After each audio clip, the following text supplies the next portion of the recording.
Bang Ferdinand, jadi menurut Abang sendiri proyek UUS ini adalah beban dan bom waktu ekonomi politik Jokowi untuk Prabowo? Betul sekali. Kenapa? Karena meskipun ya teman-teman ini pendukungnya Pak Jokowi mengatakan ini bisnis to bisnis, tidak ada masalah, tidak melibatkan APBN. Faktanya hari ini Republik yang namanya Indonesia ribut dengan WUS karena utangnya besar dan tentu akan menjadi beban bagi pemerintahan Pak Prabowo. Tidak bisa tidak. Biar bagaimanapun pasti akan beban. Meskipun dikatakan ini Danantara yang ngurus, Danantara ini kan BUMN bukan pakai APBN. Emangnya uang Danantara itu uangnya siapa? Kan itu juga uang negara, uang rakyat. Kalau ini hanya dipergunakan untuk membayar utang-utang BUMN, kapan lagi Danantara itu berfungsi untuk membiayai kebutuhan-kebutuhan mendasar masyarakat kita? Kan itu yang paling penting. Karena apa? Jadi harus diakui bahwa memang ini kan kegagalan seorang Jokowi untuk menetapkan skala prioritas pembangunan di negara kita. Bahwa kereta cepat UUS ini memang belum waktunya. Tetapi karena sudah ada, oke lah, kita harus jaga sekarang. Tetapi bagi saya ini adalah sebuah kegagalan berpikir dari seorang pemimpin yang gagal menetapkan skala prioritas. Karena ini masih banyak sebetulnya skala-skala prioritas yang harus dibangun selain UUS. Kalau soal transportasi massal, kebutuhan mendasar, bukan WUS jawabannya. Masih banyak transportasi yang kita harus perbaharui, harus kita tingkatkan, tetapi bukan WUS. Nah, sekarang ini akan menjadi beban bangsa. Meskipun katanya renegosiasi, restrukturisasi sampai 60 tahun. Saya bingung nanti kalau contohnya anak-anak ini 2 tahun lagi menikah punya anak, anaknya udah kakek-kakek, nenek-nenek, nggak lunas-lunas barang ini persoalannya. Dan kalaupun misalnya Danantara nanti mengiyakan, kan toh 2T dari total dividen 80T cukup kan harusnya? Saya pikir gini, kalau perhitungannya gini, pokoknya saja kan sudah harus dicicil 2 triliun setahun kalau itu 60 tahun. Bunganya belum lagi. Bunganya juga kan kalau tidak salah sekarang itu sekitar 2% setahun. Kalau 2% setahun itu kan juga artinya sekitar 2 triliun. Artinya ada kewajiban pokok dan bunga itu sekitar 4 triliun setahun. Nah ini kan tidak akan mencukupi. Tetap saja kalau Danantara mencoba mensuplai, membantu 2 triliun setahun, 2 triliun lagi kereta cepat ini sepertinya belum akan sanggup menyediakan itu setiap tahun. Karena apa? Fakta sekarang kereta UUS ini kan hanya mengangkut sedikit orang. Kalau tadi sampaikan Bang Andi Aswami ini sudah 12 juta, faktanya juga 12 juta itu kan masih membuat tekor kereta cepat Indonesia. Jadi itu bukan jawaban, jangan dilihat 12 juta itu besar. Seharusnya kan bukan 12 juta kalau mampu menutupi, harusnya 30 juta. Nah ini kan ada kerugian yang harus ditanggung oleh Danantara dan ditanggung kereta cepat. Dan saya yakin kereta api Indonesia tidak akan mampu menutupi 2 triliun itu setiap tahun. Dan ini akan terus menjadi beban dan akan menjadi bom waktu yang satu saat akan menjadi masalah. Itulah pemikiran orang yang sangat pesimis terhadap kemampuan. Kita bicara fakta, bukan bicara pesimisme. Kalau Anda itu jangan bicara halusinasi. Pembicaraannya semua bersifatnya apa? Dia tidak bedakan optimisme dengan halusinasi. Anda sudah mengatakan bahwa Danantara ini tidak fine-fine aja untuk masalah ini karena ini bisnis to bisnis. Sudah dijelaskan oleh Komisi 6. Faktanya sekarang tidak fine-fine aja Bang. Yang masalahnya adalah dia sendiri karena dia nggak pernah nyobain WUS. Jadi dia ngomong seperti itu gitu. Tidak tahu manfaatnya WUS itu. Ini yang ngawur. Kan? Coba ini. Kalau kita tanyakan, coba teman-teman tanyakan. Teman-teman udah ada yang pernah pakai WUS? Pasti ada yang pernah pakai WUS. Tapi bayangkan enggak. Sudah sampai tidak perlu tinggal di Bandung gitu kalau kita punya keperluan yang mendadak, bisa pulang juga sore hari. Dan yang menarik ya, begini, saya waktu ke Malaysia, ke Kuala Lumpur, saya ketemu dengan teman-teman, mereka bilang, saya bangga sebagai orang Indonesia, karena saya banyak ditanyai teman-teman saya, orang Malaysia, bahwa Indonesia hebat sudah mempunyai kereta cepat. Padahal kami dari Jakarta, Singapura ke Kuala Lumpur, itu tidak pernah terwujudkan, padahal sudah ada secara on paper. Artinya apa yang dilakukan oleh kita, ini ada selangkah lebih maju di negara ASEAN ini. Artinya pemerintah Malaysia itu sudah benar tidak melakukan itu. Dan kalau kita lihat, kenapa? Ya, karena Malaysia masalahnya adalah di sini untuk mensubsidi, bagaimana kita memikirkan bahwasanya dengan adanya WUS ini, dengan adanya stasiun-stasiun yang nanti dibangun sampai Surabaya pada rencana awal itu akan menimbulkan perekonomian di daerah yang dilalui WUS itu, daerah-daerah kalau Jakarta itu. Surabaya ini masih Jakarta Bandung. Sehingga Jakarta Bandung akan membuat bangsa Anda jangan melakukan substansi masalah dengan cerita masa depan. Di Pulau Jawa itu akan jangan cerita halusinasi terus Anda sampaikan itu sebagai optimisme. Bedakan halusinasi dengan optimisme. Orang pesimis kayak begini. Kita bicara fakta. Kalau yang kita bicara optimis, Dan itu kenyataannya, itu keuntungannya sudah Oke, ada. baik. Saya coba minta pandangan berbeda. Faktanya sekarang Indonesia mimpi buruk karena WUS. Oke, saya coba minta pandangan dari Mas Adi. Mas Adi, menurut Anda sendiri, ini adalah masalah beban ekonomi politik Jokowi ke Prabowo atau enggak? Proyek WUS. Saya harus ngomong apa ini? Ya, ngomong jujur. Gitu ya. Kalau mau jujur sebenarnya bicara WUS itu tidak ada bantahan apapun, enak. Butuh waktu 38 menit lah untuk Jakarta Bandung, Bandung Jakarta. Yang ramai soal WUS itu kan dua hal sih sebenarnya. Pertama soal adanya pengakuan ataupun temuan misalnya seperti yang disampaikan oleh Pak Mahfud MD soal adanya dugaan markup. Ya tinggal tindak lanjuti aja. Apakah betul ada dugaan yang mengarah ke situ? Yang kedua yang ramai dari WUS itu adalah soal hutang yang harus ditanggung oleh negara kita. Ini adalah dua hal yang per hari ini adalah realitas yang tidak bisa dibantah. Kalau ditarik ke belakang, apakah WUS setuju ataupun tidak, itu adalah perdebatan 2016. Ya. Waktu awal-awal memang WUS itu digagas. Dan saya ingat persis, begitu banyak resistensi, begitu banyak penolakan terkait dengan WUS. Misalnya, untuk apa WUS? Ini kan dikhawatirkan akan misalnya mematikan kereta api Parahyangan yang memang day to day dipakai oleh orang Jakarta Bandung untuk bolak-balik. Atau ngapain ke Bandung harus pakai WUS kalau memang sekarang tolnya sudah bagus. Ada MBZ yang gratis dan seterusnya dan seterusnya. Itu kan catatan-catatan penting yang dari dulu disampaikan oleh pihak-pihak yang memang menganggap WUS itu bukan solusi sebenarnya. Tapi kan pada saat yang bersamaan kita tidak bisa menutup mata. Proyek ini sudah jadi. Tidak bisa kita setback Proyek ke sudah belakang. jadi, tapi jadi beban politik nggak Nah, untuk Prabowo? yang menjadi beban politiknya itu adalah soal dua hal. Harus ditunjukkan kepada publik soal bagaimana skenario untuk menyelesaikan bagaimana persoalan hutang. Yang ingin disampaikan oleh publik itu jangan sampai uang rakyat digunakan untuk pakai hutang ini. Yang rakyat mesti pun nggak setuju bertanggung pakai jawab APBN. itu adalah mereka yang kemarin bikin proyek terkait dengan kereta cepat. Wah, itu aja urusannya.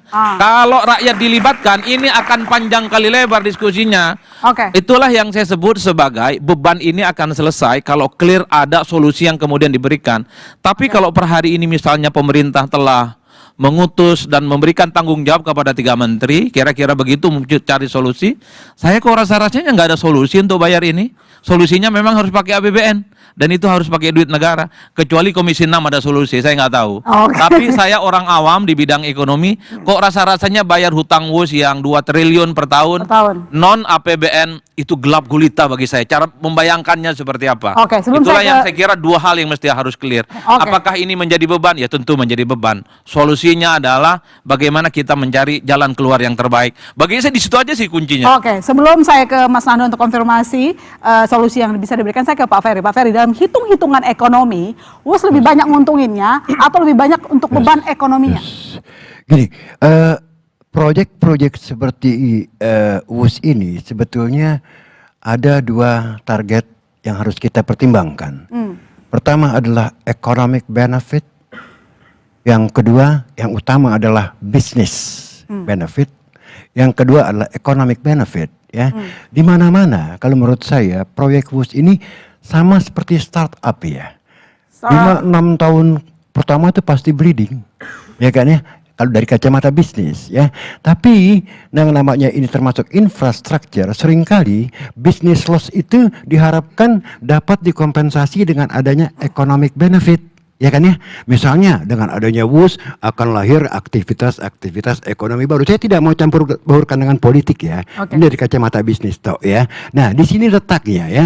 Nah yang kedua sekarang kembali lagi adalah bagaimana model bisnisnya. Model bisnisnya ini kan setahu saya sih B2B. Ya, antara konsorsium Indonesia dengan Cina ya menghadapi kreditor China Development Bank, kan begitu ya. Dan setahu saya sampai saat ini negosiasi antara debitur dan kreditur itu sedang berjalan gitu loh ya. Jadi saya nggak lihat di sini kita bawa-bawa negara gitu loh. Oke. Ya, itu poin saya ya. Nah, tapi selanjutnya ada 3 poin ya yang menjadi masalah dan dibesar-besarkan. Pertama adalah masalah visibility.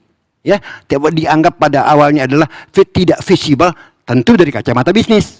Ya, ini bakal rugi gitu kan dari kacamata bisnis ya. Nah, economic benefitnya memang tidak bisa terukur kan gitu ya. Nah, itu yang pertama. Yang kedua, masalah cost overrun. cost of run-nya sejumlah 1,2 billion itu terjadi di mana-mana. Ya, kalau mau ngomong proyek seperti ini pasti Mbak, Anda bahkan kalau nggak salah di California sana sudah 17 miliar ya, tidak jadi-jadi ya. Begitu juga di India ya. Nah, kalau kemarin dibandingkan dengan Saudi Arabia, medan perangnya beda Bu. Ya kan ya, dia boleh dibilang ya medan perangnya gurun pasir, nggak ada terowongan, nggak ada gunung, tinggal jalan aja gitu kan ya. Tapi kalau di sini in Jakarta Bandung itu melewati 7 terowongan atau 8 terowongan saya nggak tahu ya dari kacamata cost ya.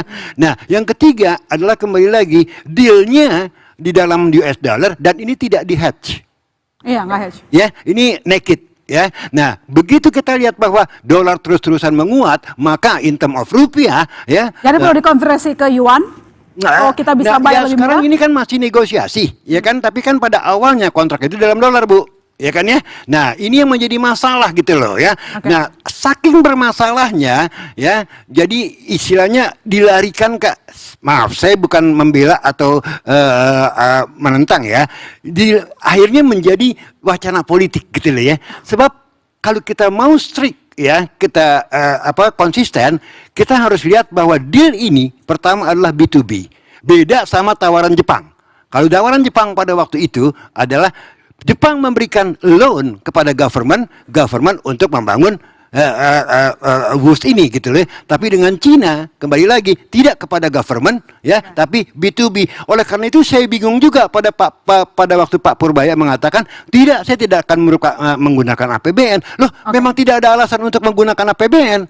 Sebab juga sekarang selama ini masih dalam restrukturisasi ya. Nah, restrukturisasi tadi ya, restrukturisasi tadi jangan lupa loh ya, ada grace period itu sampai 2029. Ya kan, ini sekarang kita masih bayar bunganya saja ya. Nah, sekarang untuk mengukur berapa besar kerugiannya, tunggu dulu restrukturisasinya sampai di mana. Oke, baik, saya Nggak bisa kita langsung mengambil konklusi. Baik, Mas Nando, ini banyak yang rela kalau APBN bayar utang proyek WUS seperti dibilang tadi Mas Adi maupun Pak Ferry. Dari Anda sendiri berarti gimana? Memang bukan APBN. Memang bukan, tapi sekarang gimana? Dan tidak akan APBN. Ini Dan antara udah oke belum sih? Sampai sekarang saya nggak lihat tuh baca ada statement tegas bahwa oke, nanti dan antara ambil Allah. Belum. dan antara itu bukan oke dan oke, itu wajib bagi dia untuk menyelesaikan ini. Oh gitu, Iya harus dong, ini ikut kan, aja. Dia adalah holding dari perusahaan ini. Holding itu ibaratkan bapak untuk ke anak gitu. Jadi anaknya lagi sakit, bapak bertanggung jawab atas sakitnya anak-anak ini. Gitu. Jadi mereka bukan masalah oke nggak oke, itu wajib hukumnya dia untuk. Tapi Pak Heron tadi setuju tuh kalau misalnya harus pakai APBN. It's okay. Nah itu kan ya. Ini saya pun juga kan ini pendapat pribadi saya gitu kan. Saya kan juga termasuk dalam pembentukan Danantara gitu kan. Mereka kan holding gitu. Kalau Pak Herman Heron kemarin tadi ngomong kayak gitu mungkin pendapat pribadinya dia kan. Dan ini kan juga belum diputuskan gitu kan. Ini kan masih tadi Pak Ferry juga menyatakan kan ini kan masih proses negosiasi gitu kan ya. Intinya adalah ini kan kita ada mendapatkan sebuah masalah yang kita harus selesaikan gitu loh. Dan ini bukan masalah yang pertama dan yang terakhir, kami di Komisi 6 itu ada 1046 BUMN yang bermasalahnya banyak banget, lebih dari 50% bermasalah semua gitu. Dan ini bukan yang paling besar, ada yang lebih besar lagi yang kita akan selesaikan gitu. Jadi nggak usah khawatir, ntar kita akan selesaikan. Mas Yudi, Ya. masalah utang WUS, APBN, menurut Anda lebih baik ikut campur atau enggak? Kalau ada korupsi bisa disidik nggak sih sebenarnya? Loh kan KPK sudah melakukan penyelidikan, Mbak. Ketika KPK sudah masuk ke penyelidikan, berarti kan ada dua hal yang sangat penting di sana. Pertama, bahwa pelakunya adalah penyelenggara negara. Ya, kemudian yang kedua, ada diduga kerugian keuangan negara. Apalagi secara tegas KPK menyatakan ada markup. Ya, ada markup di dalam proyek kereta api cepat. Tapi yang saya tidak happy ya adalah bahwa 10 bulan ini KPK seperti going nowhere gitu ya. 10 bulan kan waktu yang lama gitu ya, waktu yang panjang. Ketika kemudian KPK menemukan sebatas markup ya, bagi saya itu kan terlalu kecil ya.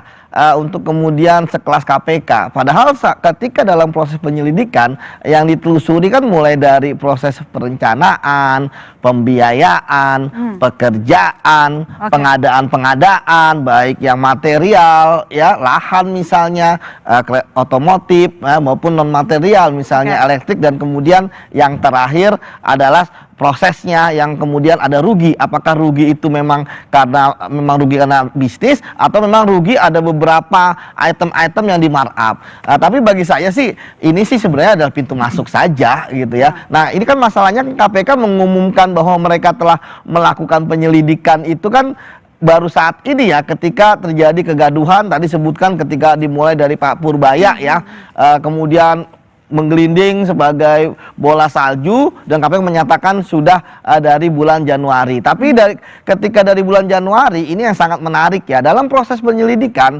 itu adalah sistem peradilan pidana yang pertama. Artinya ketika KPK selama 10 bulan ini penyelidiknya tidak menemukan bukti permulaan yang cukup ya, maka ya tidak akan masuk ke penyidikan. Karena gini Mbak, ketika misalnya di bulan Juni, Juli atau September atau pada saat ini penyelidik menemukan adanya bukti permulaan, maka mereka wajib ya untuk kemudian melaporkan pada pimpinan KPK dalam waktu 7 hari ya, yang kemudian ya akan dilakukan gelar perkara dan meningkatkan statusnya dari penyelidikan ke penyidikan. Namun tapi memang yang menarik ya, KPK dalam penyelidikan ini kalau memang tidak menemukan ya artinya kasus tidak ada kasus, bisa dihentikan oleh KPK. Seperti itu Mbak. Jadi ini penyelidikan ini memang bermata dua memang. Bagi pihak yang ingin ada di kasus korupsi, wah siapa tahu nih ada korupsi. Tetapi bagi pihak sebelahnya ya, ketika memang KPK belum ada bukti permulaan ya nggak akan naik ke penyidikan dan bisa dihentikan. Terbaru kan kemarin terkait dengan penyelidikan sumber waras ya, itu kan dihentikan gitu kan. Jadi bagi saya kasus gaduh dan sebagainya kalau nggak ada bukti permulaan ya tadi going nowhere. Saya ke Mas Andi, Mas Andi, Anda sendiri melihat sebuah proyek transportasi umum adalah WUSH ini murni business to business atau Anda melihat memang ada unsur korupsi di situ? Di sini saya bicara sebagai profesional ya. Saya melihat ini sebagai business to business murni.